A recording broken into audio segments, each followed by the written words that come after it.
El extraño diseño del maestro Rinaldo, de Thomas Ligotti. Ya era bien entrada la noche, y Nolan llevaba algún tiempo sentado junto a una pequeña mesa en una especie de parque. Era una larga y estrecha franja de tierra, de forma vagamente triangular, como un fragmento de cristal roto, rodeada por 3 calles de distinta anchura, con distintas nivelaciones del terreno y distintas fases de desintegración, ya que cada vía sucumbía así a su particular manera y a su propio tiempo a los sutiles pero continuos movimientos de la tierra durmiente sobre la que descansaban. Desde el extremo más alejado del parque, una figura con abrigo oscuro se aproximaba a la mesa de Nolan y daba la impresión de que iba a producirse algún tipo de encuentro. Había otras mesas aquí y allá, todas ellas vacías, pero la mayor parte del parque consistía en terreno desaprovechado, cubierto de una especie de césped afelpado y enmarañado. A la luz de la luna, esta extensión de vegetación densamente entretejida había adoptado una suave tonalidad aguamarina casi radiante. Más allá de unos cuantos árboles desperdigados, las estrellas brillaban, pero sin lustre, como si estuvieran hechas de papel luminoso. Alrededor del parque, una línea irregular de altos tejados negros e informes atravesaba el cielo como los afilados dientes de una vieja sierra. Nolan tenía apoyadas las manos sobre el borde de la pequeña mesa ovalada. En medio de la mesa titilaba una vela dentro de una tulipa deforme de vidrio verde, y el rostro de Nolan estaba bañado en un agitado resplandor verde. También él llevaba puesto un abrigo oscuro, desabrochado por la parte de arriba, por donde sobresalía una bufanda de color más claro. La bufanda estaba enrollada en el cuello de Nolan, justo hasta la base de la barbilla. De vez en cuando Nolan alzaba la vista, no para mirar a Grisul mientras avanzaba por el parque, sino para intentar divisar algo tras aquella ventana iluminada al otro lado de la calle, una silueta que aparecía y desaparecía en intervalos irregulares. Sobre la ventana había un tejado largo y bajo, coronado con un papel que parecía ser un letrero o marquesina. Las letras en aquel eran completamente ilegibles, corroídas quizás por los elementos, o puede que deliberadamente borradas, pero todavía se distinguía la imagen de 2 botellas altas y delgadas, con sus esbeltos cuellos zigzagueando festivamente a un lado y a otro. Grisul se sentó frente a Nolan al nivel de sus ojos. —¿Lleva mucho rato aquí? —preguntó. Nolan, pausadamente, sacó su reloj de las profundidades de su abrigo, lo observó unos segundos, dio 1 o 2 golpecitos al cristal, luego lo volvió a meter en el abrigo. Alguien debe haber sabido que estaba pensando en verde, continuó Grisul, porque tengo una pequeña historia que contarle. Nolan volvió a mirar hacia la ventana iluminada al otro lado de la calle. Grisul se dio cuenta y giró la cabeza diciendo: «Bueno, en todo caso hay alguien ahí. ¿Cree que esta noche podríamos conseguir, ya sabe, un pequeño servicio de algún tipo? Quizás podría ir usted hasta allí y averiguar cuáles son nuestras posibilidades», contestó Nolan. «A mí me da igual», insistió Grisul, volviendo de nuevo la cabeza para mirar de frente a Nolan. «Sigo teniendo mi información. ¿Es esa la razón específica de que tenga lugar este encuentro?» Ante esta pregunta, Grisul le devolvió la mirada inexpresiva. «No que yo sepa», afirmó.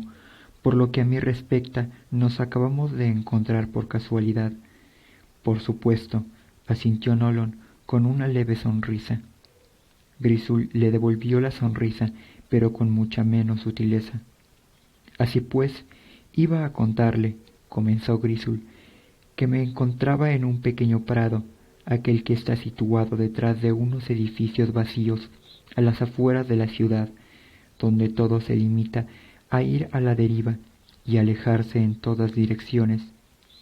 Y hay unas marismas de cerca de allí que hacen que el terreno sea un poco, no sé, fibroso o algo parecido. Ningún árbol, solo mucha maleza. Juncos. ¿Sabe a cuál me refiero?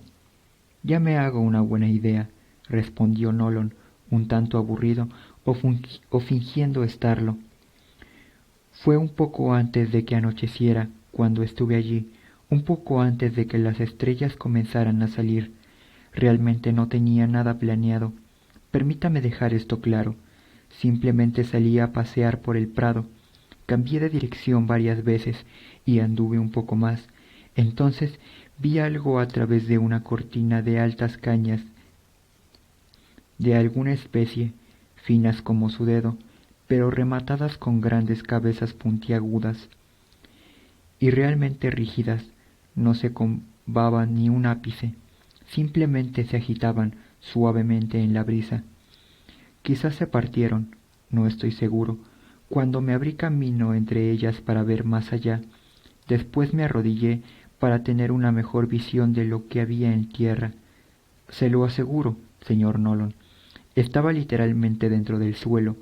Parecía formar parte del terreno, como... Señor Grisul, ¿qué es lo que vio?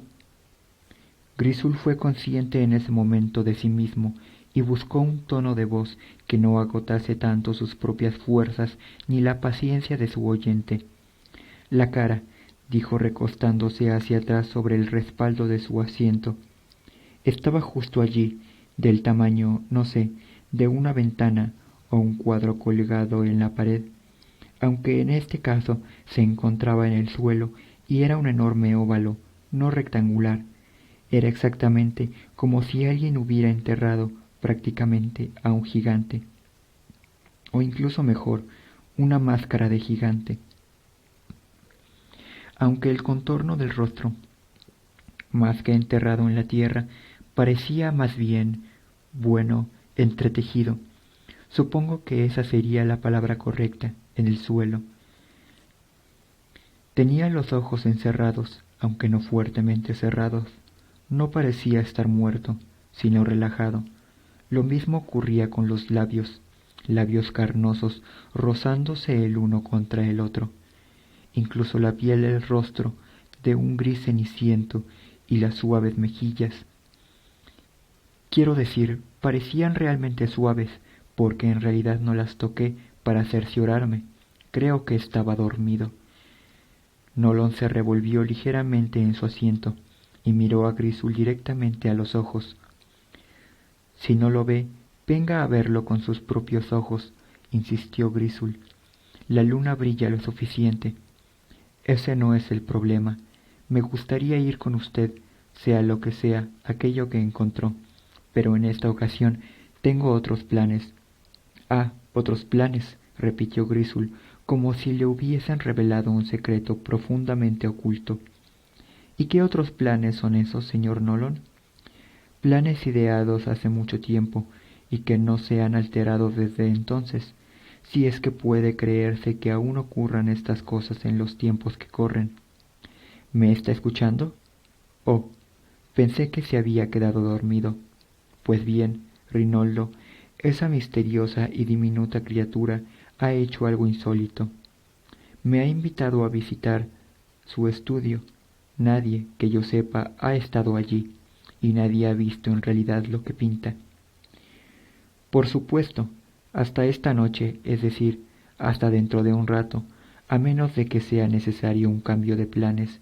De lo contrario, yo seré el primero en ver de qué va todo esto, de lo que habla.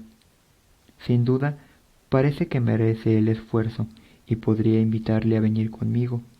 El labio inferior de Grisul avanzó ligeramente. Gracias, señor Nolon. Pero esas cosas son más de su gusto. Cuando le contaba lo que vi esta tarde pensé, por supuesto, lo que ha visto es muy interesante, extraordinario, señor Griswold. Pero creo que ese tipo de cosas pueden esperar, ¿no cree? Además, aún no le he contado nada sobre la obra de Rinaldo. Adelante. Paisajes, señor Griswold, nada más que paisajes. Es su único tema, algo de lo que se vanagloria constantemente. Eso es también bastante interesante. Me imaginaba que diría algo así, y podría interesarle aún más si hubiera escuchado el discurso de Rinaldo sobre sus lienzos. Pero, bueno, usted podrá verlo y oírlo por sí mismo. ¿Qué me dice, entonces? Primero al estudio de Rinaldo y luego directamente a ver si podemos dar con ese prado otra vez. Los dos estuvieron de acuerdo en que ambas actividades y en esa secuencia no serían una mala manera de pasar la velada. Tras levantarse de la mesa, Nolan echó un último vistazo a la ventana del otro lado de la calle. La luz que brillaba debió apagarse durante su conversación con Griswold, de modo que no era posible saber si había alguien observándolos.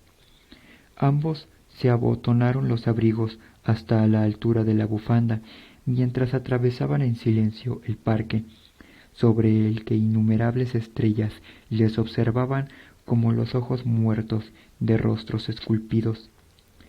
«Tengan cuidado de donde pisan», advirtió Rinaldo a sus visitantes mientras entraban en el estudio. Estaba un poco sofocado tras subir las escaleras, resollaba las palabras y susurraba en voz baja como para sí. Este lugar, oh, este lugar. No había ni una sola porción de suelo que no estuviera llena de cosas, así que no parecía necesaria la advertencia a Nolan o incluso a Griswold.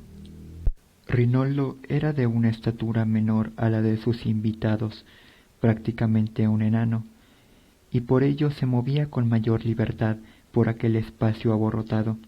«Ya ven», dijo, «que esto no es realmente un cuarto, sino más bien un pequeño cuarto trasero, que ha intentado crecer, abombándose por todos lados y creando todos estos extraños nichos y huecos que nos rodean. Esta galería informe de recovecos. Hay una ventana por aquí, creo, bajo algunos de estos lienzos. Pero ustedes han venido para ver los lienzos, no para mirar por una ventana, que a saber dónde está, y de todas formas no hay nada que ver por ella». Rinaldo condujo entonces a sus visitantes por un reducido laberinto compuesto de recovecos de distintas formas. Todos se sostenían apoyados en una pared o sobre otro lienzo, como si estuvieran exhaustos. Tras atraer su atención a este o aquel cuadro, el pintor se apartaba ligeramente y les permitía admirar su obra, esperando de pie como un amable, aunque ligeramente aburrido encargado de algún museo, raras veces visitado, una figura patética ataviada con ropas demasiado grandes hechas de polvo tejido. Su pequeño rostro ovoide estaba tan inanimado como una máscara. Su piel tenía el mismo color desvaído de sus ropas y le colgaba igual de fofa que ésta. Los labios eran del mismo color que su piel, pero más carnosos y tensos.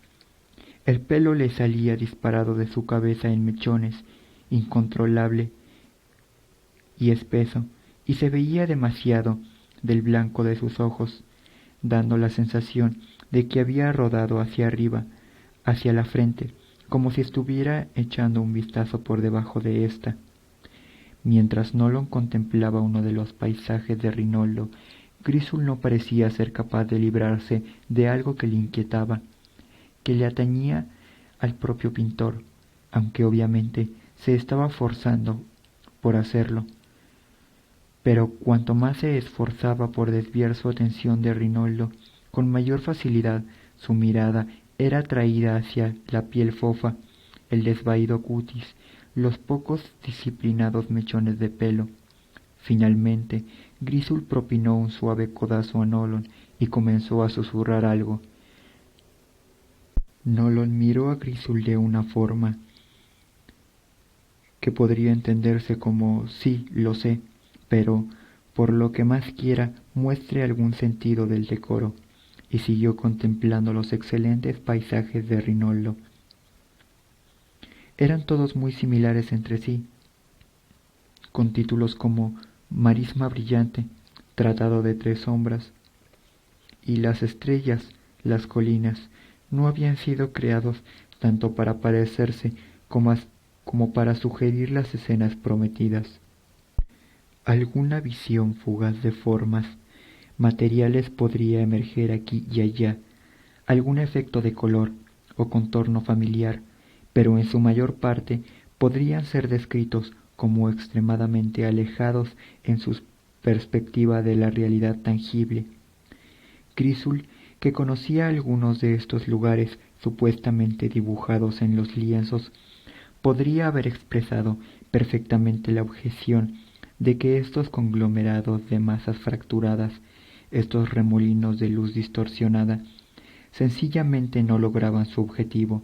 De hecho, no merecían ser relacionados de ninguna manera con los espacios geográficos de los que habían tomado sus títulos. Quizás fue la intuición de Rinaldo de que tal crítica estaba a punto de producirse lo que inspiró, con la rápida y frenética voz de un durmiente sobresaltado, el siguiente estallido del maestro. Piensen lo que quieran sobre estas escenas, no me importa. Murmuren entre ustedes si quieren. Mi oído funciona maravillosamente mal. Piensen que mis paisajes no invitan a la mirada a pasear o vagar por ellos, y no digamos ya permanecer ni el más breve instante. Sin embargo, ese es exactamente el objetivo de estas pinturas, y en cuanto a mí respecta, pienso que son bastante apropiadas para lograrlo, meticulosamente eficientes. He dedicado extraordinarias cantidades de tiempo dentro de los límites de cada lienzo, tanto como creador como habitante temporal, hasta que los límites dejan de existir para mí, y también deja de existir esa otra cosa. Entiendan que cuando digo habitante no quiero decir que me ponga a subir y bajar pisoteando con mis torpes pies escaleras de color, o que me asome con este raquítico cuerpo mío desde alguna cornisa alta donde poder ver jugar a ser el amo de todo lo que veo. No hallamos en estas escenas ni observadores, porque los cuerpos y los órganos humanos no pueden funcionar allí. No tienen ningún lugar a donde ir, no hay nada que observar con ojos comunes, ni pensamientos que pensar con un cerebro poderoso. Y mis caminos no les llevarán desde la puerta delantera de un hastío hasta la puerta trasera de otro, ni pueden desmoronarse, porque no soportan nada que deban transportar, sus caminantes ya están allí, llegando incesantemente a lugares infinitos de lo perpetuamente asombroso. Sin embargo, estos lugares también son una tierra natal, y nada allí amenaza jamás con tornarse extraño. Lo que quiero decir es que para habitar mis paisajes uno debe, y no en sentido figurado, transformarse en ellos. En el mejor de los casos, son un paraíso para los sonámbulos, pero sólo aquellos sonámbulos que nunca se ponen en pie, que olvidan su destino y que por ello, quizás, nunca alcanzan esa oscuridad final más allá de los sueños, sino que se quedan merodeando en estas tierras mías, que limitan con la nada y permanecen en pie junto a las puertas de la infinitud. Así que ya ven, mis queridos críticos, lo que tenemos en estos cuadros es una comunión viva con el vacío, una aniquilación vital y una eternidad profusamente ornamentada de...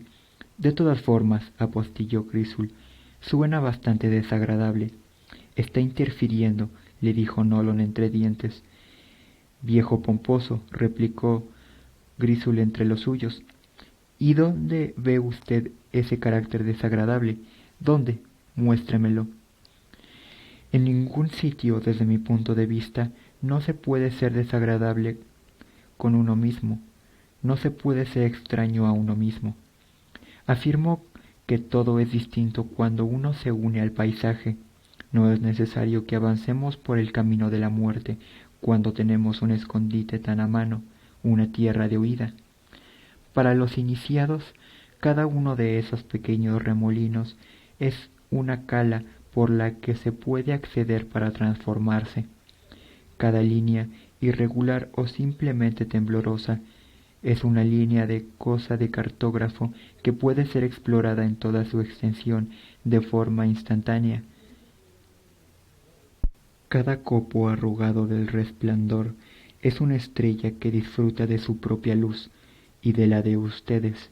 Se trata, caballeros, de sacar el máximo provecho de los talentos propios para proyectarse. En efecto, existen lugares reales en los que se basan mis pinturas, lo admito. Pero en estos lugares mantienen la distancia con el espectador. Mis nuevos paisajes le hacen sentir a uno como en casa, mientras que aquellos viejos paisajes causan rechazo, le mantienen uno siempre a media distancia y finalmente terminan por expulsarle fuera del cuadro. Eso es lo que ocurre allá afuera. Todo te mira con ojos extraños, pero se puede salir de esta situación intolerable, saltar la valla, por decirlo de alguna manera, y colarnos en un mundo donde, para variar, formamos parte de algo. Si mis paisajes no les resultan familiares, es solo porque todo parece diferente desde el otro lado. Todo esto lo entenderán mucho más claramente cuando hayan visto mi obra maestra. Entren aquí, por favor.